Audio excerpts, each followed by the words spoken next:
నేను ప్రభాకర్ ఉంటాయండి. పొత్తులు వెంకటేశ్వరరావు స్మారక ఉత్తమ పాత్రికేయ పురస్కారం హైదరాబాద్లో ఘనంగా జరిగింది. ఈ సభకు ముఖ్య అతిథిగా ముఖ్యమంత్రి రేవంత్ రెడ్డి హాజరయ్యారు.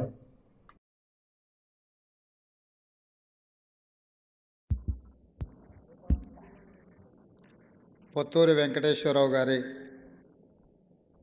స్మారక జర్నలిస్ట్ అవార్డును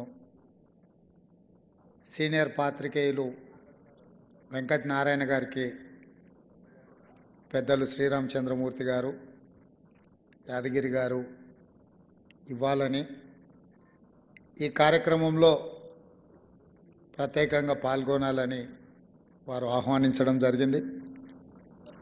వారి ఆహ్వానం మేరకు జస్టిస్ సుదర్శన్ రెడ్డి గారు, press academy chairman Srinivas Reddy గారు, కె శ్రీనివాస్ గారు, ప్రొఫెసర్ హరగోపాల్ సార్ గారు, అదేవిధంగా పొత్తూరు వెంకటేశ్వరరావు గారి కుమారుడు, వారి పొత్తూరు వెంకటేశ్వరరావు గారి అభిమానులు చాలామంది ఇక్కడికి వచ్చిండ్రు. నేను పెద్దగా ఈ వేదిక మీద చెప్పడానికి ఏం విషయాలు లేవు, ఎందుకంటే నా వయసు కంటే ఎక్కువ అనుభవం ఉండి రాష్ట్ర దేశ అంతర్జాతీయ రాజకీయాలను గమనించి ప్రజల చేత ప్రతినిధులకు ఉండే బంధాన్ని, తీసుకునే నిర్ణయాలను నిశితంగా పరిశీలించి పరిశోధనాత్మక వార్తలు రాసిన వాళ్ళందరూ ఇక్కడ ఉన్నారు. ఒక్క మాట నేను చెప్పగలను, జర్నలిస్టులు అనేవాళ్ళు ఎప్పుడూ ప్రతిపక్షమే.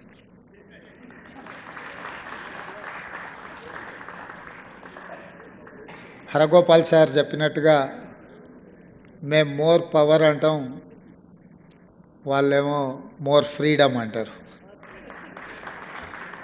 ఇది రెండు వైరుధ్యాలు ఉన్న కాంబినేషన్. ప్రజల యొక్క సమస్యల్ని లేవనెత్తి వాటిని పరిష్కరించడానికి చేసే ప్రయత్నం ఒక జర్నలిజంలోనే అవకాశం ఉంటుంది. పరిశోధనాత్మక జర్నలిజం వల్ల రాష్ట్ర కేంద్ర ప్రభుత్వాలు కూలిన సందర్భాలు కానీ, పెద్ద నాయకులను చెప్పబడే వాళ్ళ మీద చర్యలకు అవకాశం కూడా జర్నలిస్టుల ద్వారానే జరిగింది. ఏది ఏమైనా ఈరోజు తెలంగాణ రాష్ట్రంలో ఏర్పడ్డ ప్రభుత్వం ప్రజల ఆకాంక్షలకు, పత్రికలు ప్రసార సాధనాలకు స్వేచ్ఛనివ్వాలని, వీలైనంత మేరకు వాళ్ళు లేవనెత్తుతున్న అంశాలను, ప్రస్తావిస్తున్న సమస్యల్ని పరిష్కరించాలన్న ఆలోచనతోనే మా ప్రభుత్వం ముందుకు వెళ్తుంది.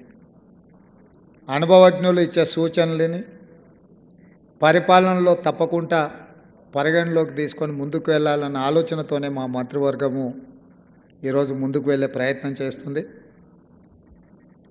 మన రాష్ట్ర సరిహద్దులు దాటి జాతీయ స్థాయి, అంతర్జాతీయ స్థాయిలో వెంకటనారాయణ గారు తమ అనుభవాన్ని ఉపయోగించి 50 సంవత్సరాలు పైగా ఈ వృత్తిలో రాణించడం అనేది గొప్ప విషయము. నేను మొన్న కూడా ఒక వేదిక మీద మాట్లాడినా, ముఖ్యంగా మన తెలుగు వాళ్ళ ప్రభావం జాతీయ స్థాయిలో తగ్గుతూ వస్తుంది. ఇది మనకు పొంచి ఉన్న ప్రమాదము. అది రాజకీయంలో కావచ్చు, పాత్రికేయుల యొక్క సంపాదకీయంలో కావచ్చు, వివిధ రంగాలలో నైపుణ్యం ఉన్నవాళ్ళు, తెలుగు ప్రజల యొక్క గౌరవాన్ని పెంపొందించే వాళ్ళు తగ్గుతూ వస్తున్నారు. ఇది పరిగణలోకి తీసుకొని మనందరం కూడా ముందు జాగ్రత్తగా మేల్కొని ఆ దిశగా ప్రయాణించాల్సిన అవసరం ఉంది. ఆ రకమైన పరిస్థితులు, ఆ రకమైన ప్రోత్సాహం పెద్దల నుంచి ఉండాలి. పెద్దల సూచన మేరకు మళ్ళీ జాతీయ స్థాయిలో తెలుగు వాళ్ళ పాత్ర పోషించాలి. ఆనాడు పివి నరసింహారావు గారు, నీలం సంజీవరెడ్డి గారు, ఎన్టీ రామారావు గారు పోషించిన పాత్ర చివరగా కీర్తిశేషు జైపాల్ రెడ్డి, వెంకయ్య నాయుడు గారితో ఢిల్లీలో ఇక మనల్ని ఎవరిని గుర్తుపట్టే వాళ్ళు లేని పరిస్థితి.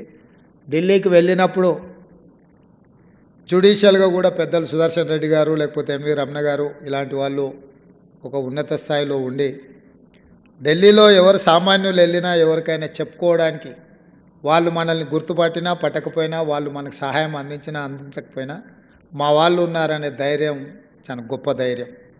ఈరోజు ఆ పరిస్థితులు జాతీయ స్థాయిలో లేవు. ఈ పరిస్థితుల నుంచి మనం బయటపడాల్సిన అవసరం ఉన్నది. అందుకే ఈ ప్రాంతం నుంచి ఢిల్లీ మీద ప్రభావితం చూపించగలిగిన ఎవరున్నా గతంలో వారు అందించిన సేవలైనా భవిష్యత్తులో ఆ దిశగా ప్రయాణించే వాళ్ళు ఎవరున్నా వాళ్ళని ప్రోత్సహించే బాధ్యత, వాళ్ళని గౌరవించే బాధ్యత కాంగ్రెస్ పార్టీ మా ప్రభుత్వం తప్పకుండా తీసుకుంటుంది. ఈ సందర్భంగా ఒక మంచి కార్యక్రమం చేపట్టినరు. ఇంతకుముందు నేను బయలుదేరే ముందు ఇంకా ఆడిటోరియం నిండలేదు అని ఎవరో చెప్పిండ్రు. అంటే నేను అన్నా ఇదేమన్నా సినిమా పాటల పోటీ అనే అదంతా నిండడానికి. అక్కడ ఉన్న వాళ్ళందరూ ఒక్కొక్కరు ఒక రాష్ట్రంలో ఉండే చాలామందికి దశా దిశ నిర్దేశించగలిగిన వాళ్ళు ఉంటారు. అది నెంబర్తో కాదు, అక్కడికి వచ్చిన వ్యక్తుల యొక్క ప్రభావము వాళ్ళ ప్రతిభను చూసి మనం ఆ కార్యక్రమానికి వెళ్ళాలి.